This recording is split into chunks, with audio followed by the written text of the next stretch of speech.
দর্শক আমন্ত্রণ যমুনা আইডেস্কে শুরুতেই জানিয়ে দেব শিরোনামগুলো। ইসরায়েলি সেনাবাহিনীর বিরুদ্ধে ধর্ষণ ও বিকৃত যৌনাচারের অভিযোগ। গাজামুখী সমুদ ফ্লোটিলার মানবাধিকার কর্মীরা দিলেন রোমহর্ষক বর্ণনা।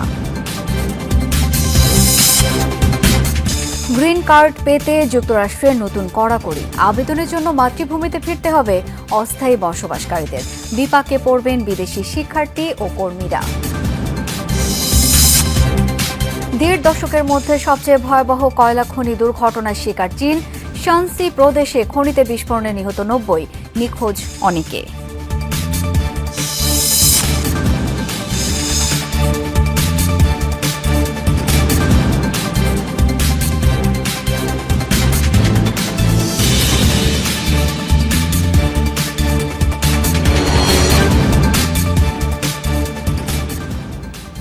শিরোনামগুলো দেখছিলেন। আন্তর্জাতিক সব শীর্ষ খবর নিয়ে আপনাদের সাথে আছি আমি শাওন দত্ত। জানাবো বিস্তারিত। গাজামুখী গ্লোবাল সমুদ ফ্লোটিলার আটককৃত মানবাধিকার কর্মীদের উপর যৌন নির্যাতনের মতো গুরুতর অভিযোগ উঠেছে ইসরায়েলি সেনাবাহিনীর বিরুদ্ধে। এমনকি উঠে এসেছে একাধিক ধর্ষণের অভিযোগও। বায়ুপথে যৌনাঙ্গ বন্দুক ঢুকিয়ে ধর্ষণের মতো বিকৃত যৌনাচারের রিপোর্টও করেছেন মুক্তিপ্রাপ্তদের অনেকে। আয়োজকরা জানিয়েছেন এমন লোমহর্ষক অন্তত ১৫টি যৌন নির্যাতনের ঘটনার কথা জানতে পেরেছেন তারা। লক্ষ্য ছিল অসহায় গাজাবাসীর পাশে দাঁড়ানো, কিন্তু ফিরতে হয়েছে শরীর ও মনে গভীর ক্ষত নিয়ে। শুধু শারীরিক ও মানসিক নির্যাতনই নয়, ইসরায়েলি সেনাদের বিরুদ্ধে যৌন নির্যাতনের মতো গুরুতর অভিযোগও তুলেছেন সমুদ ফ্লোটিলা থেকে ফেরা মানবাধিকার কর্মীরা। পোশাক খুলে তল্লাশি, যৌন কটূক্তি, শরীরে হাত দেয়া ও যৌনাঙ্গ ধরে টানার মতো নানা নির্যাতনের অভিযোগ করেছেন এসব অধিকার কর্মী। এমনকি একাধিক ক্ষেত্রে ধর্ষণের মতো ভয়াবহ ঘটনাও রিপোর্ট করা হয়েছে। আমাদের পোশাক খুলে ফেলা হয়, এরপর মাটিতে ফেলে দেয়া হয়, লাথি মারা হয়। অনেকের ওপর ট্রেজার ব্যবহার করে তারা। এমনকি অনেকে যৌন নির্যাতনেরও শিকার হন। তারা আমাদের জুতা খুলে নেয়, ভেজা ঠান্ডা মাটিতে খালি পায়ে হাঁটতে বাধ্য করে। পরিস্থিতি ধীরে ধীরে আরো খারাপ হয় যৌন নির্যাতনের ঘটনাও। ফ্লোটিলার আয়োজকরা জানিয়েছেন, আন্তর্জাতিক জলসীমা থেকে ইসরায়েলি বাহিনীর হাতে আটকের পর মুক্তিপ্রাপ্তরা আইডিএফ এর বিরুদ্ধে নির্যাতনের গুরুতর অভিযোগ করেছেন। অন্তত ১৫টি যৌন নিপীড়ন বা ধর্ষণের ঘটনা নথিভুক্ত করা হয়েছে বলেও জানায় তারা। সংগঠনটির দাবি, কেবলমাত্র জাহাজেই ঘটেছে অন্তত ১২টি যৌন নিপীড়নের ঘটনা। এর মধ্যে রয়েছে মলদারে বন্দুক ঢুকিয়ে ধর্ষণের মতো কুরুচিপূর্ণ অপরাধের ঘটনা। রেজওয়ানা সাইমা, যমুনা নিউজ। ইরান যুক্তরাষ্ট্র আলোচনার জন্য নেয়া পাকিস্তানের উদ্যোগের মধ্যেই আবারও শঙ্কা দেখা দিয়েছে সংঘাতের। পাকিস্তানি সেনাপ্রধান ফিল্ড মার্শাল আসিম মুনির সফর করছেন তেহরান। এই অবস্থায় ছুটি বাতিল করেছেন মার্কিন প্রেসিডেন্ট ট্রাম্প এবং যুক্তরাষ্ট্রের গোয়েন্দা ও প্রতিরক্ষা দপ্তরের শীর্ষ কর্মকর্তারা। বিভিন্ন গণমাধ্যম বলছে যুদ্ধের প্রস্তুতির জন্যই এমন পদক্ষেপ। গেল সপ্তাহের দৃশ্য এটি। হরমুজ প্রণালীতে বাণিজ্যিক জাহাজকে লক্ষ্য করে চলছে হামলা। মার্কিন হেলিকপ্টার গানশিপ থেকে ছোড়া হচ্ছে ফ্লেয়ার। বাধা দেওয়া হচ্ছে হরমুজ প্রণালী পার হতে। সময় যেতে গড়াচ্ছে, উত্তেজনা বাড়ছে ইরান যুক্তরাষ্ট্রের মধ্যে। এরই মধ্যে তেহরানের সাথে সমঝোতা ইস্যুতে সুর নরম করেছেন মার্কিন প্রেসিডেন্ট ট্রাম্প। আলোচনার মধ্যস্থতাকারী দেশের প্রতিনিধি হিসাবে ইরান পৌঁছেছেন পাকিস্তানি সেনাপ্রধান ফিল্ড মার্শাল আসিম মুনির। বৈঠক করেন ইরানের পররাষ্ট্রমন্ত্রী সহ দেশটির বিভিন্ন পর্যায়ের নেতার সাথে। তবে মার্কিন কর্মকর্তাদের বরাত দিয়ে আন্তর্জাতিক বিভিন্ন গণমাধ্যম বলছে, আলোচনার উদ্যোগ সত্ত্বেও ইরানে হামলার প্রস্তুতি নিচ্ছে যুক্তরাষ্ট্র। সাপ্তাহিক ছুটি গলফ রিসোর্টে কাটানোর কথা থাকলেও তা বাতিল করেছেন মার্কিন প্রেসিডেন্ট। এমনকি অংশ নিচ্ছেন না ছেলের বিয়ের অনুষ্ঠানেও। এর পাশাপাশি মার্কিন সামরিক ও গোয়েন্দা শীর্ষ কর্মকর্তাদেরও ছুটি বাতিল করা হয়েছে। যুদ্ধের প্রস্তুতির কারণেই এমন পদক্ষেপ বলে জানায় বিভিন্ন গণমাধ্যম। আমি আগেই বলেছিলাম যে আমরা যদি ইরানকে থামাতে না পারি তাহলে তারা পরমাণু অস্ত্র তৈরি করে ফেলবে, কিন্তু আমরা তাদের থামিয়েছি। খুব শিগগিরই এর সমাপ্ত দেখতে চাই আমরা। এদিকে ইরানও বলছে, আলোচনার পথ খোলা থাকলেও হরমুজ নিয়ে তারা ছাড় দেবে না। গুরুত্বপূর্ণ নৌপথটিতে মার্কিন কড়াকড়ি সমালোচনাও করে তেহরান। ইরান যুক্তরাষ্ট্র সমঝোতার জন্য এবার পাকিস্তানের পাশাপাশি প্রচেষ্টা চালাচ্ছে কাতারও। মীর মুশফিকা হাসান, যমুনা নিউজ। ইরানের সাম্প্রতিক হামলায় বহুল আলোচিত মার্কিন ড্রোন MQ-9 রিপারের বহরের ব্যাপক ক্ষয়ক্ষতি হয়েছে। বিশেষ প্রতিবেদনে এমনটাই জানিয়েছে আন্তর্জাতিক গণমাধ্যম ব্লুমবার্গ। এতে বলা হয়, ইরানের হামলায় মার্কিন ড্রোন এবং আকাশ প্রতিরক্ষা বড় ধরনের ক্ষতির মুখে পড়েছে। ড্রোন বহরের অন্তত 20% ধ্বংস হয়েছে বলে জানানো হয়, যা প্রায় $100 কোটি কাছাকাছি। অভিযান চালানোর সময় ইরানের পাল্টা প্রতিরোধে এসব ড্রোন ধ্বংস হয়। MQ-9 রিপার মূলত একটি নজরদারি ও আক্রমণ ড্রোন, যা হিলফায়ার মিসাইল ও গাইডেড বোমা বহনে সক্ষম। প্রতিটি ড্রোনের মূল্য আনুমানিক $16 থেকে $30 মিলিয়ন। প্রতিবেদন অনুযায়ী যুক্তরাষ্ট্র 30টির মতন ড্রোন হারাতে পারে। এবার দাপ্তরিক ব্যস্ততার অজুহাত দিয়ে নিজের ছেলের বিয়ের অনুষ্ঠানে অংশ নিতে পারবেন না বলে জানিয়েছেন মার্কিন প্রেসিডেন্ট ডোনাল্ড ট্রাম্প। ট্রুথ সোশ্যালে করা এক পোস্টে কথা জানান তিনি। চলতি সপ্তাহে বিয়ের পিঁড়িতে বসতে যাচ্ছেন ট্রাম্প জুনিয়র। ক্যারিবীয় দ্বীপরাষ্ট্র বাহামাসে পরিবার ও কাছের মানুষদের নিয়ে করা হচ্ছে আয়োজন। তবে সেই আয়োজনে যোগ দেবেন না মার্কিন প্রেসিডেন্ট। দেশের স্বার্থে এই গুরুত্বপূর্ণ সময়ে তার হোয়াইট হাউসে থাকাটাই জরুরি বলে মনে করেন তিনি। এদিকে এই ইস্যুতে গণমাধ্যমের উপর ক্ষোভ ঝাড়েন তিনি। বলেন, ছেলের বিয়েতে উপস্থিত থাকলেও তার সমালোচনা করত গণমাধ্যম। অন্যদিকে হোয়াইট হাউস জানিয়েছে, সাপ্তাহিক কার্যতালিকায় খুব জরুরি কোনো বৈঠকের উল্লেখ নেই প্রেসিডেন্ট ট্রাম্পের, তবে ব্যক্তিগত সময় কাটানোর কথা উল্লেখ আছে। গ্রিন কার্ড পেতে নতুন কড়াকড়ি আরোপ করল যুক্তরাষ্ট্র। আবেদনের জন্য মাতৃভূমিতে ফিরতে হবে মার্কিন ভূখণ্ডে অস্থায়ীভাবে বসবাসকারীদের। নিজ নিজ দেশের দূতাবাস বা কনসুলেটের মাধ্যমে জমা দিতে হবে আবেদনপত্র। শুক্রবার এই নির্দেশনা দিয়েছে মার্কিন নাগরিকত্ব অভিবাসন বিভাগ USCIS। এর ফলে শিক্ষার্থী, অস্থায়ী কর্মী ও পর্যটকদের জন্য যুক্তরাষ্ট্রের গ্রিন কার্ডের আবেদন পথ কঠিন হয়ে যাচ্ছে।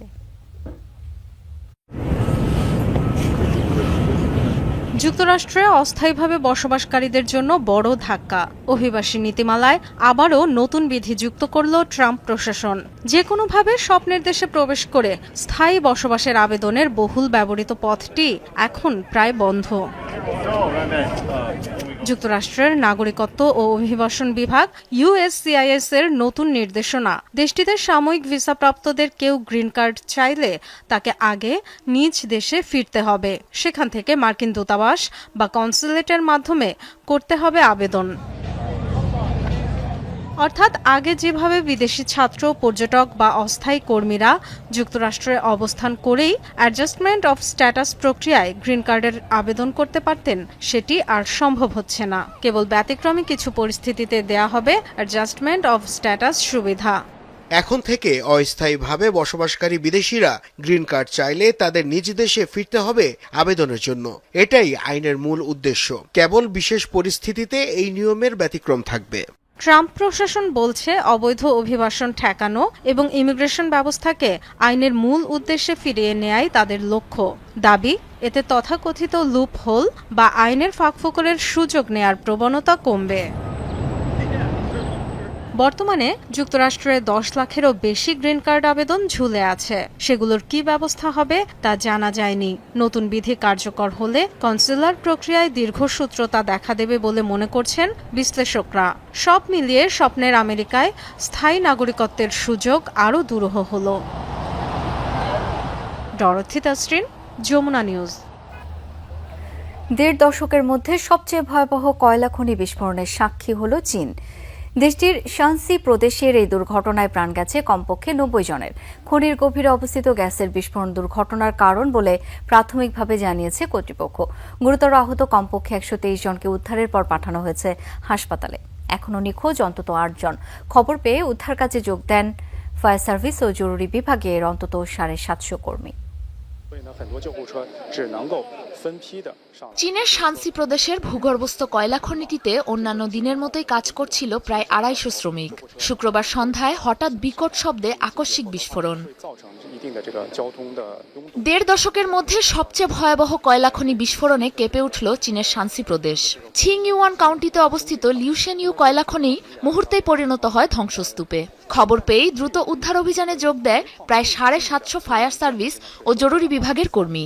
রাতভর চালানো অভিযানে 201 জনকে নিরাপদে বের করতে পারলেও আটকা পড়ে যায় বাকিরা। প্রায় 30 ডিগ্রি ঢালু খনিটির প্রবেশপথ, যার জেরে উদ্ধার কাজ ব্যাহত হয়েছে বলে জানিয়েছে সংশ্লিষ্টরা।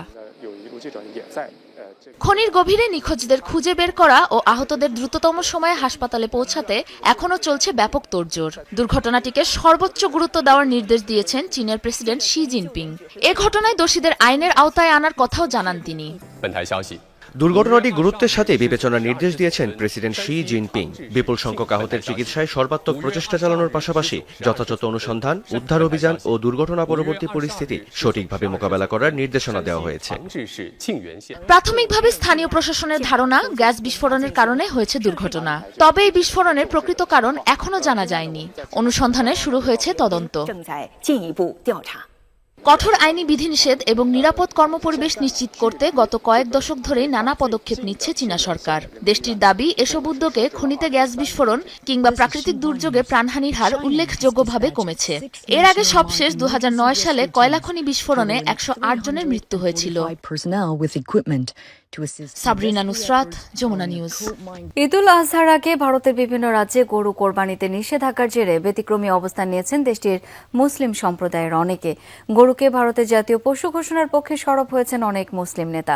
পাশাপাশি মুসলিমদের গরু না কিনে বিকল্প পশু কোরবানির আহ্বানও জানাচ্ছেন আলেম ওলামারা। কোরবানির ঈদের ঠিক আগে পশু জবাই নিয়ে কঠোর অবস্থান ঘোষণা করছে ভারতের একের পর এক রাজ্য সরকার। বিজেপি শাসিত রাজ্যগুলোতে রীতিমতো নিষিদ্ধ করা হচ্ছে গরু কোরবানি।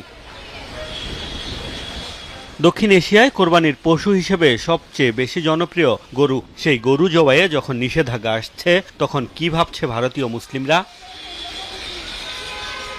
দেশটির আলেম ওলামা সহ ধর্মীয় নেতারা মুসলিমদের গরু কেনা থেকে বিরত থাকার আহ্বান জানাচ্ছেন। বিকল্প পশু কোরবানির পক্ষে চালাচ্ছেন প্রচারণা। এমনকি গরুকে জাতীয় পশু ঘোষণার দাবিতে সরব হয়েছেন ভারতীয় মুসলিমদের অনেকে। कि मुस्लिम समाज की ओर से गाय এটা একটা ভালো ব্যাপার যে মুসলিম সম্প্রদায়ের পক্ষ থেকে গরুকে জাতীয় পশু হিসেবে ঘোষণার দাবি উঠেছে। গরু কেবল একটি প্রাণী নয়, এটি বিশ্বের জীবন। গরু হিন্দুদের বিশ্বাস। গরুর দুধ আরোগ্য, গরুর ঘি ওষুধ, আর গরুর মাংস রোগ। আমি সকল মুসলিমের কাছে আবেদন করছি, আপনারা নিষিদ্ধ পশু কোরবানি করবেন না। एक प्राणी नहीं, गाय एक पूरे विश्व का प्राण है। वो गाय को মাতা কে রূপ মে। ভারতের 100 কোটিরও বেশি হিন্দু গরুকে মা হিসেবে গণ্য করেন এবং সম্মান করেন। আমরাও গরুকে সম্মান করি। আমরা গরুকে জাতীয় পশু হিসেবে ঘোষণার দাবিকে সমর্থন করি। ভারতের প্রতিটি রাজ্যে গো হত্যাকে আইনগত অপরাধ হিসেবে গণ্য করা হোক। কে গায় গৌ হত্যা जो है ये बैंड होना चाहिए और मुसलमान को चाहिए कि गायों का सम्मान करें। গরুকে গোমাতা বলা হয়। মুসলিমদের উচিত গরুকে সম্মান করা। সরকারের দায়িত্ব একে জাতীয় পশু ঘোষণা করা। গরুকে কোনোভাবেই কোরবানি করা উচিত নয়। হিন্দু ধর্মে এর পূজা করা হয়। 21 কোটির বেশি মুসলিমের বসবাস ভারতে। বিপুল এই জনগোষ্ঠীর আমিষের অন্যতম উৎস গরুর মাংস। বলা হচ্ছে, মুসলিমরা ভারতে গরু কেনা বন্ধ করলে তা বিরূপ প্রভাব ফেলতে পারে ভারতের অর্থনীতিতে। মোস্তফা মাহমুদ, যমুনা নিউজ। 4 দিনের ভারত সফরে গিয়েছেন মার্কিন পররাষ্ট্রমন্ত্রী মার্কো রুবিও। শনিবার সকালে কলকাতায় পৌঁছেছেন তিনি। ইরান যুদ্ধের জেরে কয়েক মাস ধরেই মারাত্মক জ্বালানি সংকটে নয়াদিল্লি প্রয়োজনের 80% জ্বালানি মধ্যপ্রাচ্য থেকে আমদানি করে দেশটি। এমন পরিস্থিতিতে মার্কিন তেল ও গ্যাস বিক্রির প্রস্তাব নিয়ে হাজির হয়েছেন রুবিও, এমন ধারণা বিশ্লেষকদের। তবে লম্বা দূরত্ব থেকে চড়া মূল্যের মার্কিন জ্বালানি ক্রয় কতটা যুক্তিযুক্ত তা নিয়ে প্রশ্ন তুলছেন অনেকে। তেল কেনা বেচা ছাড়াও চলতি সপ্তাহে কোয়াড পররাষ্ট্রমন্ত্রীদের বৈঠকে যোগ দেওয়ার কথা রয়েছে মার্কিন পররাষ্ট্রমন্ত্রীর। ভারত যুক্তরাষ্ট্রের $58 বিলিয়ন বাণিজ্য ঘাটতি কমানো, পাকিস্তানের সাথে ওয়াশিংটনের সাম্প্রতিক ঘনিষ্ঠতার মতো ইস্যুও আলোচনার কথা এই সফরে। যুক্তরাষ্ট্রের নিউ ইয়র্কে ভয়াবহ বিস্ফোরণের শিকার একটি জাহাজ মেরামত কারখানা। এই ঘটনায় নিহত হয়েছে একজন, 2 ফায়ার সার্ভিস কর্মী সহ আহত আরও অন্তত 36 জন। বেশ কয়েকজনের অবস্থা সংকটাপন্ন, তাই নিহতের সংখ্যা বাড়বে বলে আশঙ্কা চিকিৎসকদের। শুক্রবার স্ট্যাটেন দ্বীপে হয় এই দুর্ঘটনা। ডকের বেসমেন্ট থেকে আগুনের সূত্রপাত বলে জানায় নিউ ইয়র্কের ফায়ার সার্ভিস বিভাগ। খবর পেয়ে দ্রুত ঘটনাস্থলে পৌঁছায় জরুরি বিভাগ। আটকে পড়া শ্রমিকদের উদ্ধারের সময় ঘটে বড় বিস্ফোরণ। ছড়িয়ে পড়া আগুন নিয়ন্ত্রণে কাজ করে ফায়ার সার্ভিসের 68টি ইউনিটের 2 শতাধিক কর্মী। এই ঘটনাকে ভয়াবহ পরিস্থিতি আখ্যা দিয়েছেন সিটি মেয়র জোহরান মামদানি। অগ্নিকাণ্ডের কারণ জানতে তদন্ত শুরুর কথা জানিয়েছে কর্তৃপক্ষ।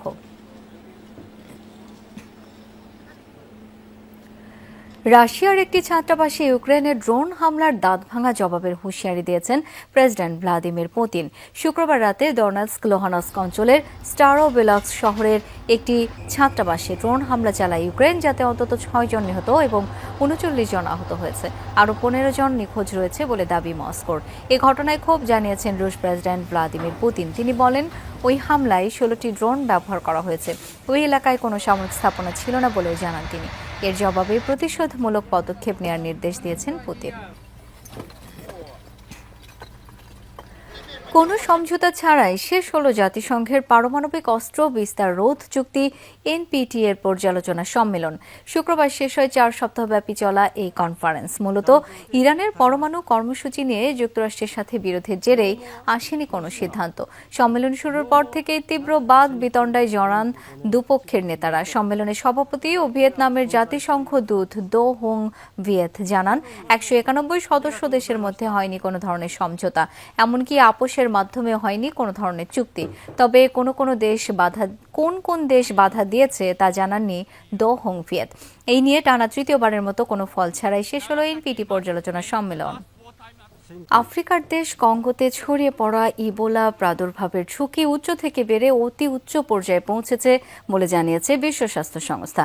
শুক্রবার এক সংবাদ সম্মেলনে এই তথ্য জানান WHO মহাপরিচালক। তিনি বলেন, নতুন মূল্যায়নে জাতীয় পর্যায়ে অত্যন্ত উচ্চ মাত্রায় রয়েছে সংক্রমণের ঝুঁকি, আর আঞ্চলিক পর্যায়ে উচ্চ এবং বৈশ্বিক পর্যায়ে রয়েছে নিম্নমাত্রার ঝুঁকি। ভাইরাসটি ছড়িয়ে পড়েছে উগান্ডাতেও। WHO এর তথ্য অনুযায়ী এখন পর্যন্ত 82 জনের মাঝে ধরা পড়েছে ইবোলা সংক্রমণ। এর মধ্যে মারা গেছে 7 জন। এছাড়া প্রায় 750টি সন্দেহভাজন সংক্রমণ এবং 177টি সন্দেহভাজন মৃত্যুর ঘটনাও রয়েছে। এবারের ইবোলা সংক্রমণটি বুন্ডি বগীয় ভাইরাস জনিত, যার বিরুদ্ধে এখনও অনুমোদিত কোনো ওষুধ বা টিকা নেই। ভারতে ককরোচ জনতা পার্টি তোলার পর এবার পাকিস্তানেও আত্মপ্রকাশ পেল ককরোচ আওয়ামী পার্টি। ভারতে ব্যাপক জনপ্রিয়তার পর এবার সেই আদলে ককরোচ আওয়ামী পার্টি ও ককরোচ আওয়ামী লীগের মতো একাধিক ব্যঙ্গাত্মক পেজ খুলছে পাকিস্তানি জেনজিরাও। ইনস্টাগ্রাম হ্যান্ডেলে নিজেদের বায়োতে নকল করার বিষয়টি স্বীকারও করেছে পেজটি। টার্গেট একই, তাই নকল করলেও কিছু যায় আসে না লেখা রয়েছে এমন কথাও। নিজেদের পাকিস্তান তেহরিকে ইনসাফ, মুসলিম লীগ, পাকিস্তান পিপলস পার্টির মতো মূলধারার রাজনৈতিক দলের বিকল্প হিসেবে দাবি করেছে এই ব্যঙ্গাত্মক দলগুলো। বৈচিত্র্যময় স্লোগান নিয়ে সামাজিক মাধ্যম টুইটারেও দেখা গেছে বেশ কয়েকটি অ্যাকাউন্ট। ট্যাঙ্কে লিকেজের ফলে বিপজ্জনক রাসায়নিক ছড়িয়ে পড়েছে যুক্তরাষ্ট্রের দক্ষিণ ক্যালিফোর্নিয়ার গার্ডেন গ্রোভ শহরে। প্রায় 40,000 মানুষকে দেওয়া হয়েছে এলাকা ত্যাগের নির্দেশনা। ফায়ার সার্ভিস জানিয়েছে, যে কোনো সময় ট্যাঙ্কটি ফেটে গিয়ে মাটিতে ছড়িয়ে পড়তে পারে রাসায়নিক। এমনকি রয়েছে বিস্ফোরণের ঝুঁকিও। রাতভর চেষ্টা করেও নিয়ন্ত্রণে আনা যায়নি পরিস্থিতি। এখন পর্যন্ত এই ঘটনায় কারো হতাহতের খবর পাওয়া যায়নি। কর্তৃপক্ষ জানিয়েছে, বৃহস্পতিবার অতিরিক্ত গরম হয়ে যায় একটি কারখানার স্টোরেজ ট্যাঙ্কে থাকা 6 থেকে 7,000 গ্যালন মেথাক্রিলেট। এক পর্যায়ে তা থেকে বিষাক্ত বাষ্প নির্গত হতে শুরু করে। প্লাস্টিক যন্ত্রাংশ তৈরিতে ব্যবহৃত হয়ে থাকে রাসায়নিকটি। দর্শক, যমুনা আইডলসকে পর্যন্তই। ধন্যবাদ এতক্ষণ সাথে থাকার জন্য।